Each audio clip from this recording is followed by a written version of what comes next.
হাই Brian, মই জ্যোতি মোৰ চেনেলত আজি অন্য এটা ব্লগলৈ আপোনালোকক স্বাগতম জনাইছোঁ। আজি বেটীহঁতৰ স্কুলত শতবৰ্ষৰ চতুৰ্থ অনুষ্ঠানটো আছে। ৰাষ্ট্ৰীয় শিক্ষানীতিৰ ওপৰত আলোচনা চক্ৰ তালৈ যাবলৈ ওলাইছোঁ। তাত কি হয় আপোনালোকক অলপ দেখাম, যদি পাৰোঁ সুবিধা হয়।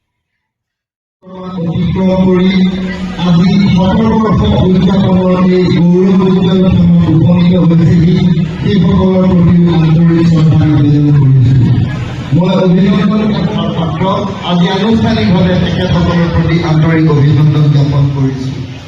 এতিয়া আমি মূল অনুষ্ঠানটিলৈ আগবাঢ়িব খুজিছোঁ যে আজিৰ আলোচনা চক্ৰৰ বিষয় হৈছে ৰাষ্ট্ৰীয় শিক্ষানীতি 2020।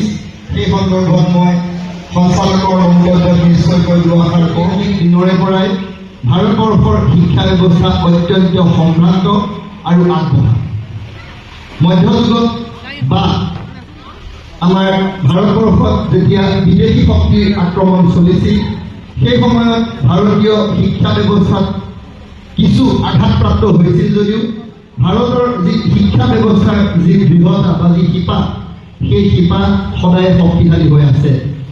আনকি ব্ৰিটিছৰ আমোলতো ভাৰতৰ শিক্ষা ব্যৱস্থাই এক নিৰ্দিষ্ট লক্ষ্য আৰু উদ্দেশ্যৰে আগবাঢ়িছিল যদিও ঔপনিৱেশিক শক্তিৰ প্ৰভাৱে ভাৰতীয় শিক্ষা ব্যৱস্থাত বিৰূপ প্ৰভাৱ বা বিৰূপ প্ৰতিক্ৰিয়াৰ সৃষ্টি কৰিছিল, বিভিন্ন ধৰণৰ কেৰুণৰ সৃষ্টি কৰিছিল। ভাৰতবৰ্ষত স্বাধীনতা লাভ কৰাৰ পিছতে সেই শিক্ষা ব্যৱস্থাত সংস্কাৰ সাধন কৰি সংশোধন সাধন কৰি আমাৰ স্বাধীন ভাৰতবৰ্ষৰ শিক্ষা ব্যৱস্থা পৰিচালনাৰ এক প্ৰয়াস আৰম্ভ হৈছিল। আৰু সেই সূত্ৰে ভাৰতৰ স্বাধীন চৰকাৰে প্ৰতিষ্ঠা কৰা আমাৰ শিক্ষা আয়োগৰ প্ৰতিবেদনৰ ভিত্তিত স্বাধীন ভাৰতৰ প্ৰথমখন শিক্ষানীতি প্ৰস্তুত আৰু ৰূপায়ণ কৰা হৈছিল 1968 চনত।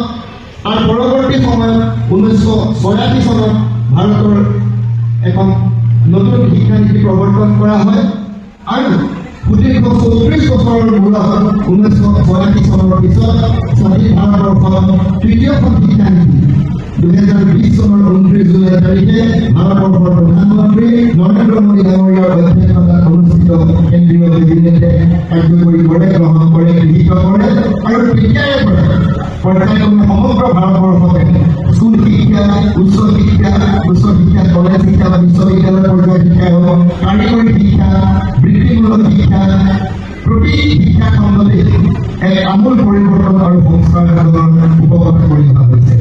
আমি সকলোৱে জানো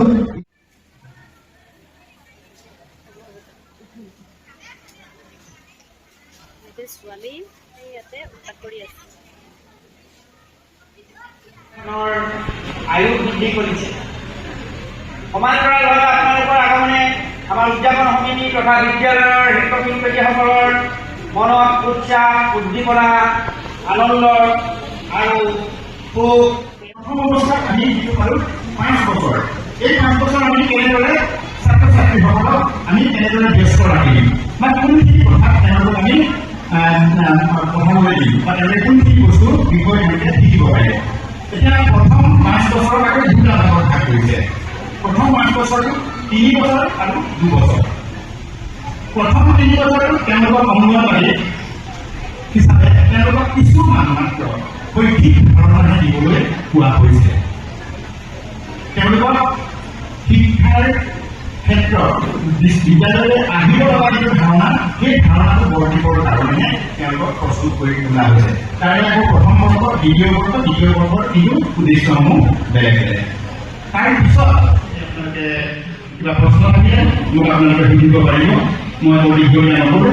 আমাৰ আনজন আলোচক ৰঞ্জিত ভূঞা আছে, তেখেতেও এই ক্ষেত্ৰত বক্তব্য প্ৰদান কৰিব। মই সকলোকে ধন্যবাদ জ্ঞাপন কৰিম। প্ৰথম অংশটোত আছে বিদ্যালয় শিক্ষা, স্কুল এডুকেশ্যন। দ্বিতীয় অংশটোত আছে হায়াৰ এডুকেশ্যন বা উচ্চ শিক্ষা। তৃতীয় অংশত আছে অন্যান্য কিছুমান দিশ, আদাৰ এছপেক্ট, আৰু চতুৰ্থ অংশত আছে ইয়াৰ প্ৰাইভেট দিশসমূহ। এতিয়া বহুমতে মন্দিৰ গগৈ চাগে গৈ যোৱাৰ ধৰণে যিহেতু এই অনুষ্ঠানটো স্কুলীয়া শিক্ষাৰ লগত জড়িত এটা অনুষ্ঠান, গতিকে গাঁথনিগত ৰূপত মই মোৰ যিখিনি কথা আপোনালোকৰ লগত ব্যক্ত কৰিছোঁ, পূৰ্বৰ যি শিক্ষানীতি, সেই শিক্ষানীতি আমি পৰিৱৰ্তন কৰিব লগা হৈছে। পৃথিৱীৰ ভিতৰত শিক্ষা ব্যৱস্থাটোৰ পৰা সামূহিকভাৱে ওলাই যোৱাৰ সুবিধাটো তেওঁলোকক দিয়া হৈছে, বিৰতি হোৱাৰ সুবিধাটো তেওঁলোকক দিয়া হৈছে। আৰু সেই বিৰতিৰ সমস্যা তেওঁলোকে এনেই দিয়া নাই, সেই বিৰতিৰ সমস্যা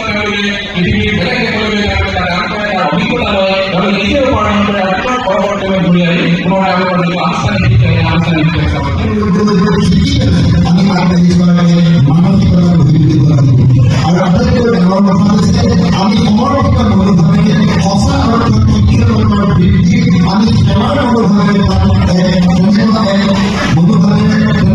মানসিকতাৰে আমি শিক্ষকতা বৃদ্ধিৰ যি অভিজ্ঞতা সেই শিক্ষকতা বৃদ্ধিৰ অভিজ্ঞতা অধ্যয়ন ৰাখি সমৰ্পিত মনোভাৱেৰে আমাৰ এই স্কুলীয়া শিক্ষা বা স্কুল পৰ্যায়ৰ পৰা ছাত্ৰ ছাত্ৰীসকলৰ যি নিয়মানুৱৰ্তিতা লিটাৰেচি বা ছায়েন্সৰ যি আভাস দিয়াৰ প্ৰয়াস কৰা হৈছে সেই আভাস দিবৰ কাৰণে আৰু